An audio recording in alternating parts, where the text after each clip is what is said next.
Natango batoba ko lukaka solution de part et d'autre. Biso solution na biso evandine na makolo yaya na kati ya losambo.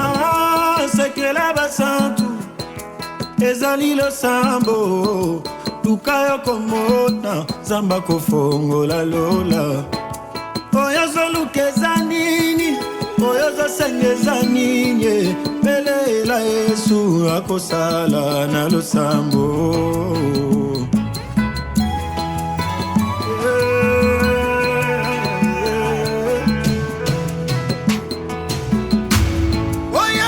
Lo sango asimbine. Alléluia. Amen. Esengwezali sebongo. Tokomi na tama motuya o toyoka liloba ya Nzambe. Yambo ya koyoka liloba na Nzambe tokobondela. Kolo totondi tokomiso topesio merci mingi na osai biso ute bandela kit na biso kino na ngonga oyo. Wana tokomi na ngonga ya motuya o toyoka liloba na Nzambe ya mwezali bongo bilei na biso molimo. Tosengi na nkolo disposer mitema na biso tozala ya kobonga pe ya kolengela manatina ete liloba na tokoyoka ezo esika kati na mitema na biso tosalela yango ulongola molimo nyonso ya pongi ya distraction to mikabi bongo na maboko na yo na kombo ya tata Nzambe ya nkolo Yesu Masia pe ya molimo mosantu. Amen. Amen. Bana na Nzambe. Alléluia. Bongo matera biso ya mokona lelo ezali bongo na mokanda ya Exode. Tokotanga bandeko tokotikala ya kotelema ndenge bauti kosunga biso tango tozali koyoka lecture ya verset biblique du jour esengeli na biso kotikala ya kotelema. Tokotanga bongo na mokanda ya Exode chapitre 15 verset 24 à 25. Na kotanga bongo na kombo ya tata Nzambe ya nkolo Yesu Masia pe ya molimo mosantu. Moïse bolimbisa bandeko, le peuple murmura contre Moïse en disant: que buvons-nous? Moïse cria à l'Éternel et l'Éternel lui indiqua un bois qu'il jeta dans l'eau et l'eau devint douce. Ce fut là que l'Éternel donna au peuple des lois et des ordonnances. Et ce fut là qu'il les mit à l'épreuve. Alléluia. Amen.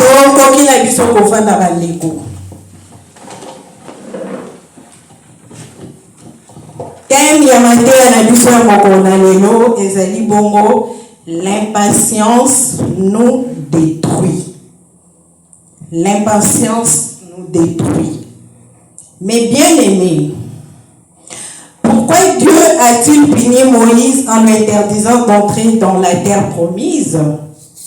C'est lui en effet qui avait fait sortir le peuple d'Égypte, puis qu'il a guidé dans le désert pendant 40 ans. Mais à Mériba, alors que le peuple mourant de soif murmure contre lui et contre Dieu, Moïse fait sortir de l'eau d'un rocher. Mais au lieu de simplement lui parler comme le lui avait commandé l'Éternel, en plus, il le frappe de son bâton. Alléluia. Pona kososola Matéa oyo toyebi biso nyonso histoire bana ya Israël ndenge bakende boumbu na Égypte. Wana bazalaki na boumbu na mboka ya Égypte sur la désobéissance ya koko na biso Abraham. Oyo nkolo tango asengaki ye banyama nyonso kabola parde mpona kobonzela ye ya monaki ndeke azalaki moke apesaki ndeke mobimba ndenge wana. Désobéissance wana esalaki ete tout un peuple, les Israélites, se retrouvaki esclaves et pas ya Égyptiens. Lokola Israélite, c'est un peuple éli. Balelaki pa ya Nzambe, Nzambe ayokaki bango. Ndeboye atindaki Moïse po akende ko délivrer bango na mboka ya Égypte esika pi bazalaki na boumbu. Bongo tala bandeko, lokola Nzambe itilizaka kaka moto, aponaki Moïse na kati ya bana nyonso ya Israël, abungisaki ye, atiaki molimo na ye kati na ye, atiaki ye mayele, apesaki ye nguya po ete akende kobimisa bana ya Israël. Soki totangi histoire ya Moïse, tokomona ete Moïse était bègue, azalaki na likukuma. Bongo caractéristique mingi ya baye bazalaka ba bègue ezalaka kanga.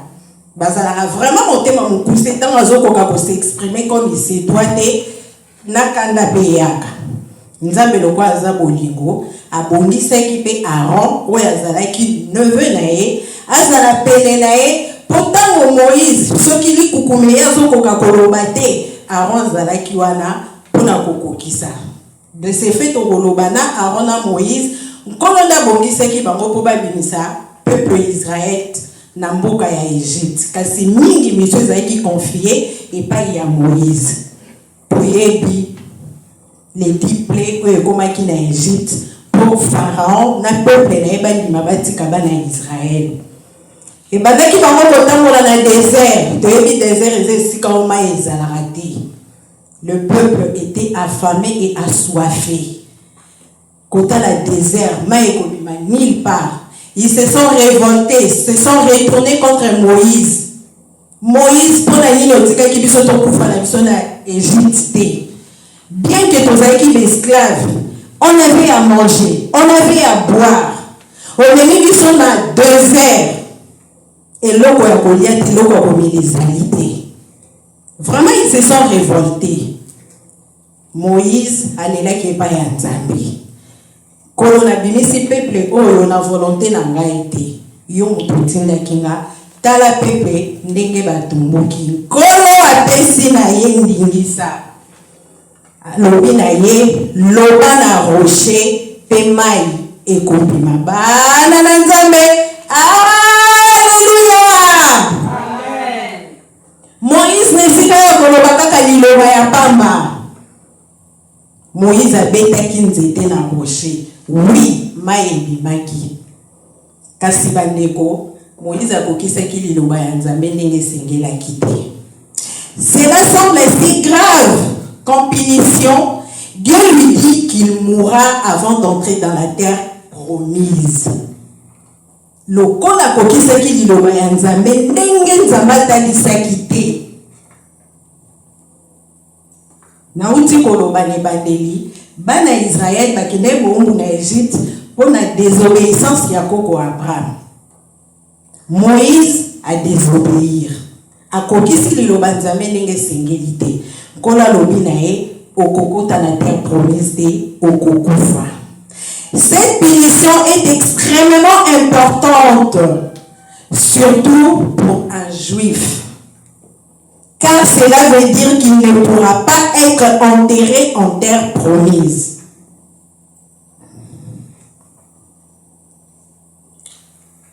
Or, la faute semble plutôt bénigne, mais comme Dieu ne fait rien sans raison, c'est sans doute qu'il y a là-dessous un péché plus important qu'on ne l'imagine. Alléluia! Moïse en lui-même, il était un élu de Dieu. Il est motobota makana yango. Ezalaki azarte nzamba pona ye papimisa bana Israël na borumbu. Ye moto azana bilembo. Ye moto atosi liloba Nzambe po te peuple aluki mai. Moïse abimisi mai peuple azaki revolta meli azwi kimia. Kasi pa ya Nzambe lokola lisumu ya muke ezalaka te ya munene pe ezalaka te. Kola sepela kitalobaki Moïse akokufa. Kola talaki bilembo ezakati na eta botama na yango. Kola talaki te bitumba kende ko bunda na Egypte. Nkola tali kaka kozanga botosi oyo ya zangi. Kasi bandeko na nzela ya kozanga botosi wana tokoloba ezali pe bizaleli ya moto. Est-ce vraiment Moïse était conscient qu'il a manqué botosi pa ya Nzambe? Na bizaleli na yelo kola zalaka moto ya kanda. Peuple déjà s'est soulevé. Bizaleli na yelo est dessus. Baza ko se révolter contre nga. Baroni nyo soro na salite nyo soro Nzamba saleli biso bamoni kozwa mai abeti nzete esika ya koloba kaka maloba. L'impatience, même ça zalaki na kanda, même si na révolte ya peuple israélite balobaki malobo esepelisaki ete mwana na nzambe azalaka toujours na botosi liboso ya nzambe, yo kotikala dini liboso ya nzambe na yo po ye nzambe oyo atindaki yo atiki yo te. Ntango bana basi révolte alobi salela boye mpo bazwa mai kotia bomoto nango ledesu te, kasi yo kokisaka ndenge nzambe atalisi yo. Peuple melaki mai kasi ye mbala ekoyelaki mbano ya monene oyo ekutela vie humaine na ye. Et la vie humaine, elle est tellement sacrée, on le sait tous. Il fallait Moïse akufa akundama alelama na ba honneur nyonso, kasi ye mopolami ya nzambe ye oyo akei kobimisa bana na nzambe na borungu. Moïse akotaki na terre sainte te, mpe esika bakundelaki ye ezalaki terre promise te, ezalaki promis na bana na nzambe, ezalaki terre promise te oyo ezalaki digne na rond na ye ya élite te bakunda ye nyonso wana parce qu'il était impatient.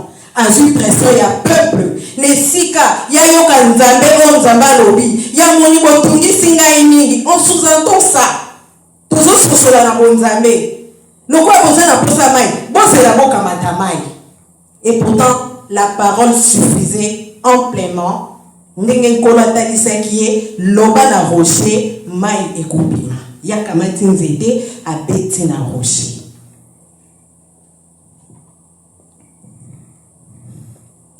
Et si en effet il y a de grandes fautes, il peut y avoir dans notre vie des erreurs de positionnement apparemment bénignes, mais qui peuvent nous empêcher d'accéder à l'accomplissement de notre vie, à l'harmonie ou au bonheur. Il faut donc bien prendre garde. La première lecture qu'on peut porter sur l'usage de la violence, Dieu demande à Moïse de parler au rocher. Et lui, au lieu de cela, il les frappe.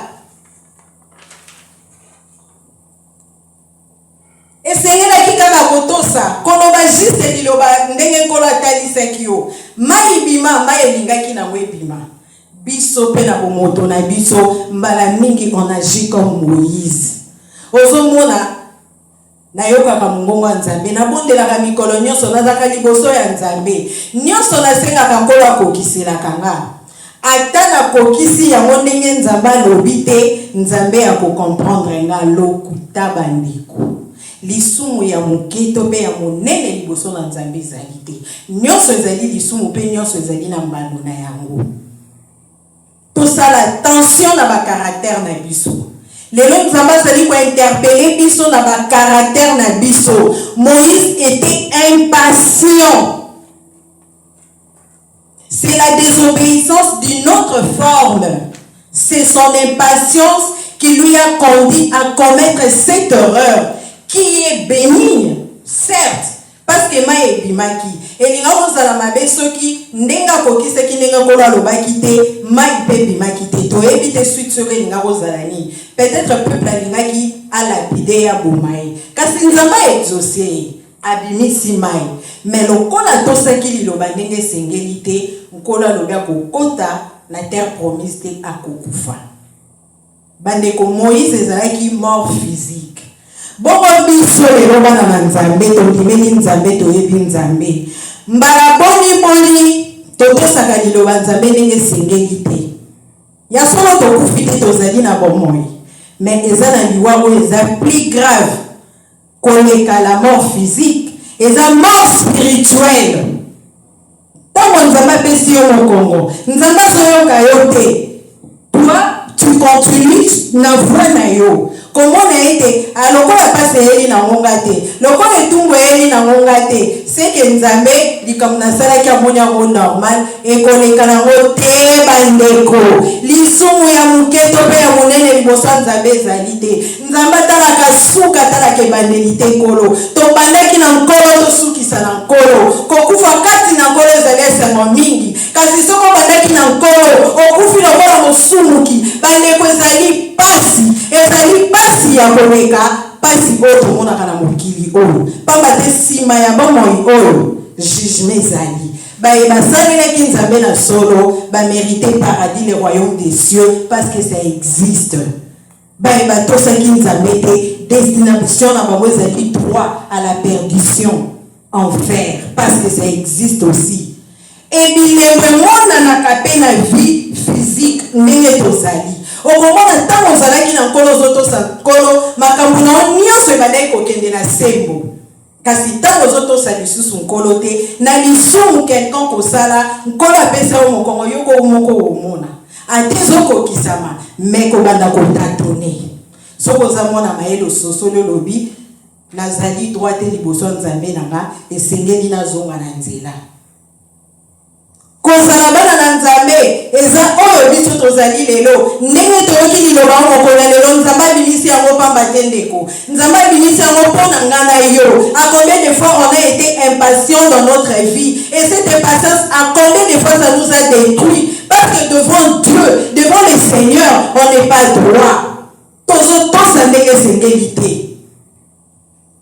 Mosali na nzambe lokola mesana koyoka mongongo ya nzambe nzambe bayakala mongongo ya douce mpona kotia yo na confiance et assurance.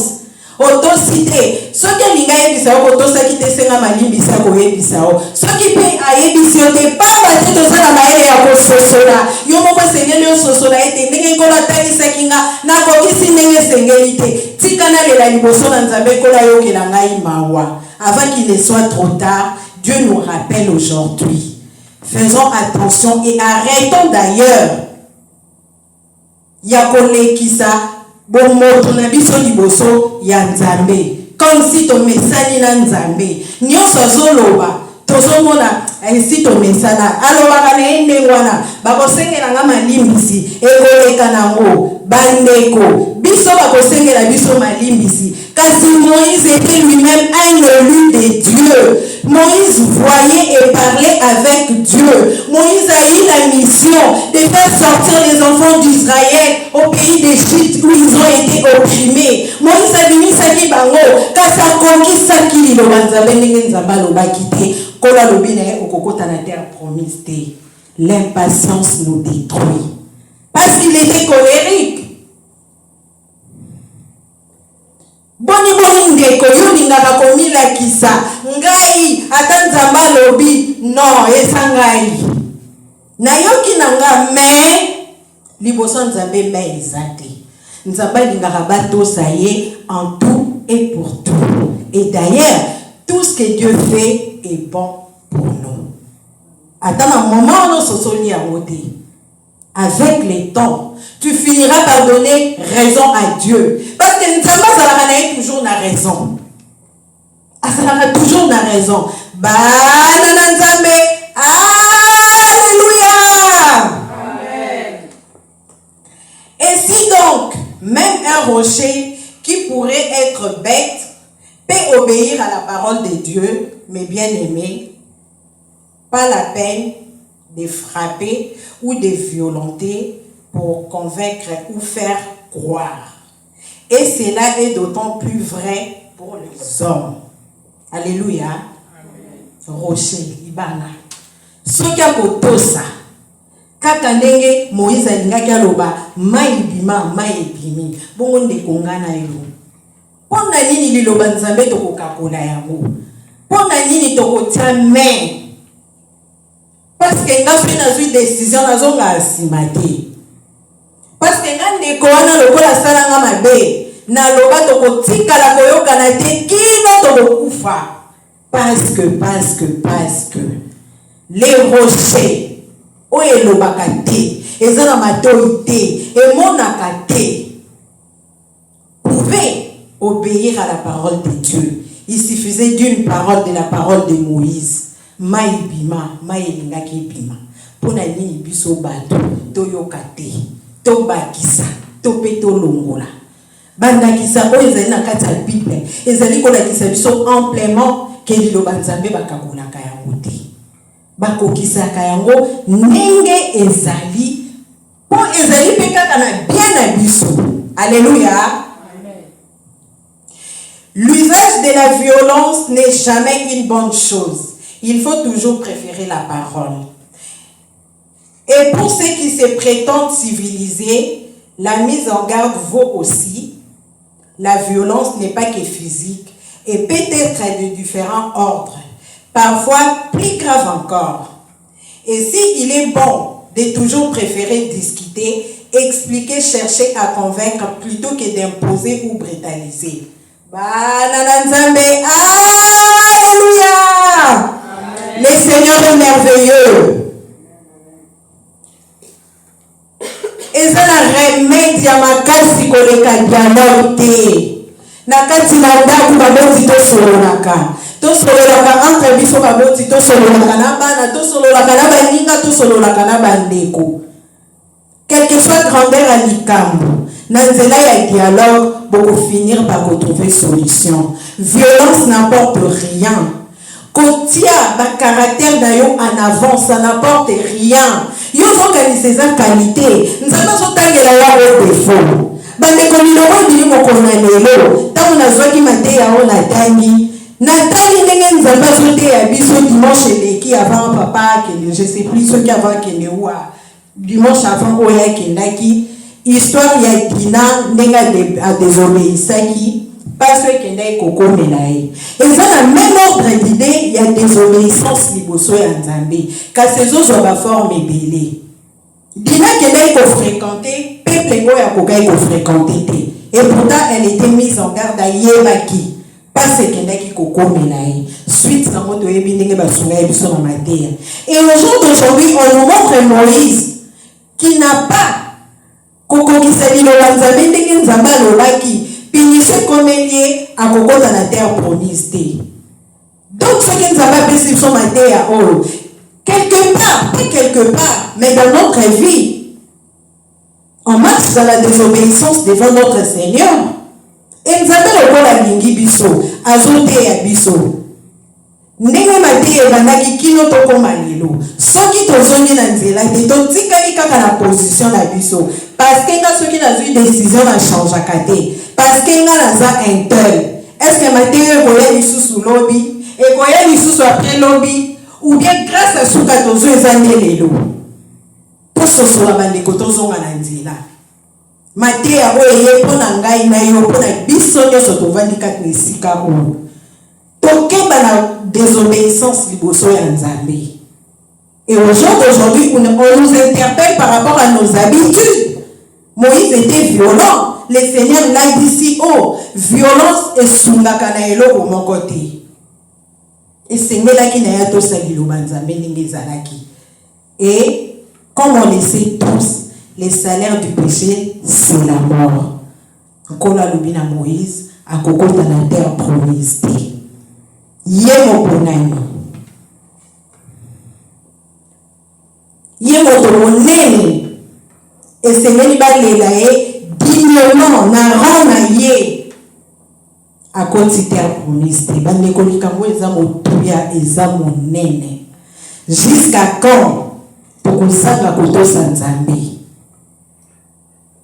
Est-ce que Nzamba kotika la kaka na ko prêcher biso?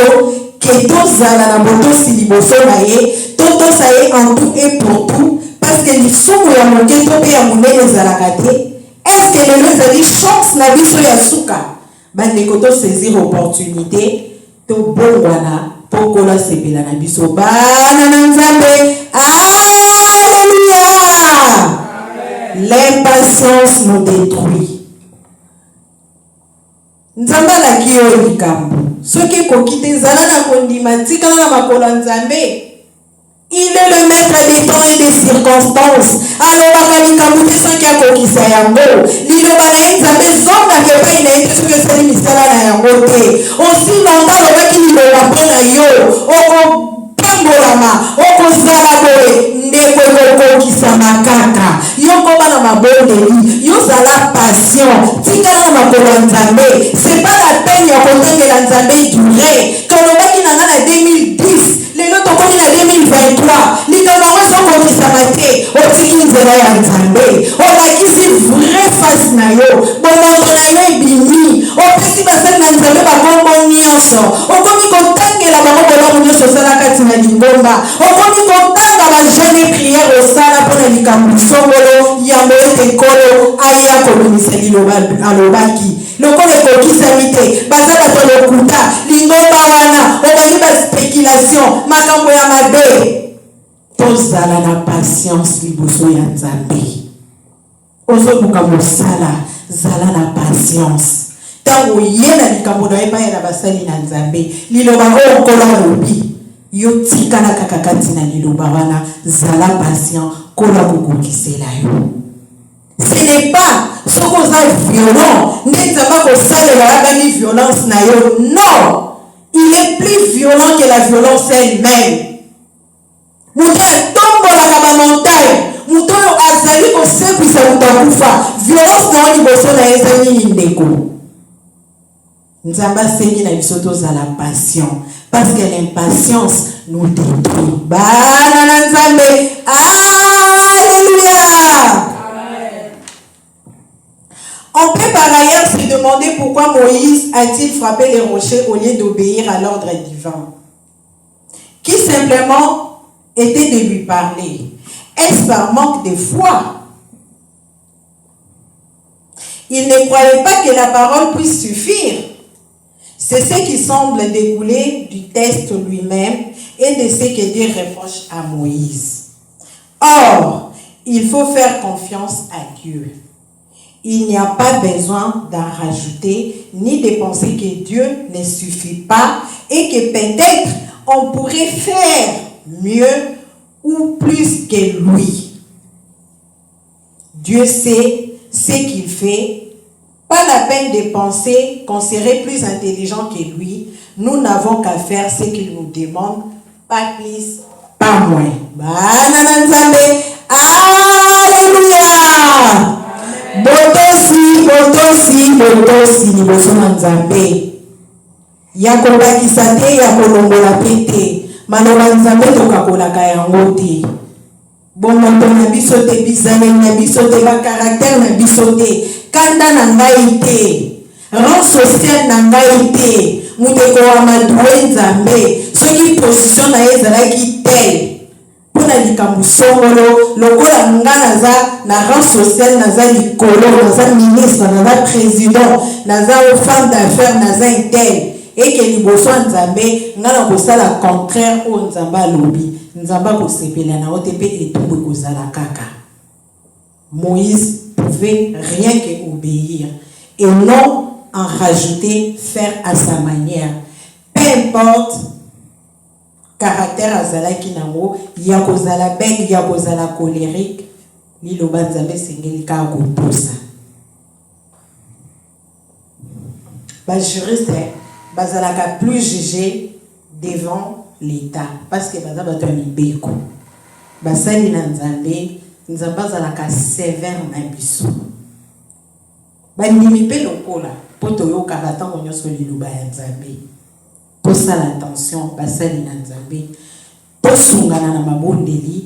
Tosunga bana na nzela mateya moko na lelo. Ete liboso ya nzambe sengeli na biso kotosa. Totiambo moto na biso te. Tokakolaka maloba ya nzambe te. Nzambe bamesanaka na ye te. Nzambe babangaka ye kaka. Atozwi faveur awo ya ndenge nini liboso nzambe. Nzambe atamelaka ona kata bandeko. Soki otosi te nzambe akokitisa yo. Nzambe akokitisa yo ozali bokonzi na likolo. Moïse akota terre promise te. Parce que le salaire du péché c'est la mort. Et nous aujourd'hui, il n'y a pas que la mort physique et Dieu nous interpelle. Il y a la mort spirituelle. Soki nzamba za bisuka sinamamo ina otinde kozali pamba otika lelo pamba okomoko meloko lato kotambola na biso bato kasi kati na lelo komoko ezali susu te okomi proie ya diable okomi proie ya esprit impur nyonso ekoya kofanda kati na yo et quand ton esprit est détruit nzoto na ope kolanda c'est là où la mort physique s'ensuit moke toloki tobomba pe tobatela yango tosukisi bongo na kombo ya tata nzambe ya nkolo Yesu Masiya pe ya molimo mosantu amen.